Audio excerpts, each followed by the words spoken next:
New reports calling for an expansion of technical schools to help transform young lives.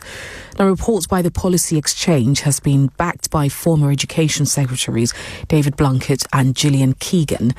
Well, let's find out more then about what this will look like in practice. Joining me live now on LBC News is Zachary Marsh, who's behind the report. Zachary, good morning to you. So what then will this look like in practice? What sorts of things are you calling for? Good morning. So what we're calling for is an exciting new expansion of this group of technical schools that we already have in England, called university technical colleges. And there's only 44 of them at the moment. And what they do is they offer students the opportunity to explore a very different kind of education from 14, where rather than taking, I suppose, the traditional GCSE A-level university route, these students study technical qualifications, and students coming out of these university technical colleges are much more likely to go into apprenticeships or directly into work. And so what we're calling for in our report is an expansion of these university technical colleges, but rather than building new schools, which costs a huge amount of money at a time where, the budget is tight, we are calling for what are called UTC sleeves, which are basically where you convert part of existing schools to slot the same kind of teaching into the current schools, so that students will have a choice within their institution of which pathway they do.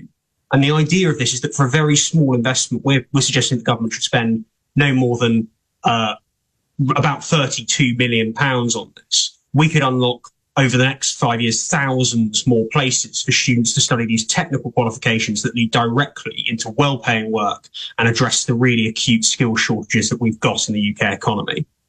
Doesn't that require more resources? Is this something that the government will be, probably not so keen to look into?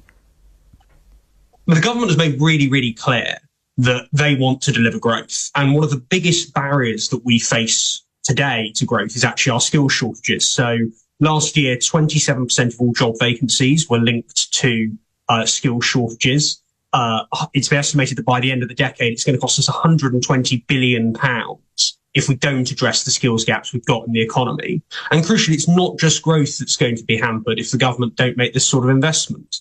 We are going to see issues with a large part of the government's agenda, from house building to green energy, if we don't start building the skills pipeline that enables these things to be done. And I think the government understands this. And the new white paper was very strong on skills. And what we're saying is, look, it's really, really important that as part of that conversation, we also look at schools, not just at what happens at 18, and make sure those pathways are there for young people who want to do something different in education. Right, I hear what you're saying there. Just give us more idea into the sorts of fields that you're talking about when you refer to technical schools in this case.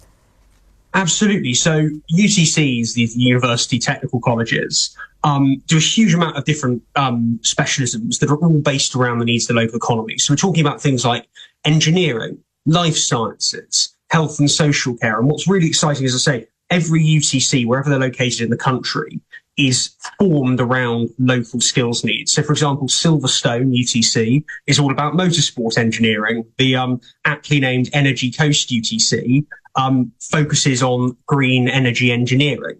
And so what we're talking about is really highly skilled specialist teaching, where these students come out with relevant qualifications, have spent years working alongside employers, many of whom hire them straight out of their schools. And it's a brilliant new pipeline. And we're saying this is something that we should expand within our schools mix to give students and families more choice in the pathways they want to take through education. And what's the demand been like? Are you seeing more and more young people subscribing to this? I think absolutely, yes. So since 2018, and one of the reasons we wrote this report is that there's been a huge change among these technical schools over the last 6 years. So since 2018, numbers in these schools have doubled. They're now at 21,000. And a number of those schools are now massively oversubscribed. A few of them are still getting up to full capacity because they take students at 14. It's been a slightly unusual educational pathway, and that's been one of the challenges UTCs have found in recruiting in the past. But I think one of the things we're definitely seeing as a society is young people looking increasingly at what's going to get them a secure job at the end of their educational pathway. And I think increasingly young people and families prize apprenticeships. They want to work out how to go directly into industry in secure, well-paid work. And one of the things UTCs have done, and we've done some really exciting research at Policy Exchange, we've done some benchmarking with comparable schools, it shows very clearly that students who go to UTCs are much more likely to go into apprenticeships, 2.5 times more likely at 18, much more likely to go directly into work, and crucially less likely to be in not in education, employment or training, that NEET bracket, which we're so worried about among young people. So I think a lot of young people are starting to think that technical education is a route to them that offers security and, opportunity as they go into their working lives. But what about the employers as well? Are you finding that there are some barriers? Are some employers struggling to wrap their minds around the changes that is happening, that is no longer just simply about your bog standard university degrees, that there are other avenues as well? Are they open-minded to these types of routes? Yeah, it's a really good question. I think they are extremely open-minded. I think that's one of the reasons we think this is such an important thing for government to get behind, because employers are finding it very, very frustrating.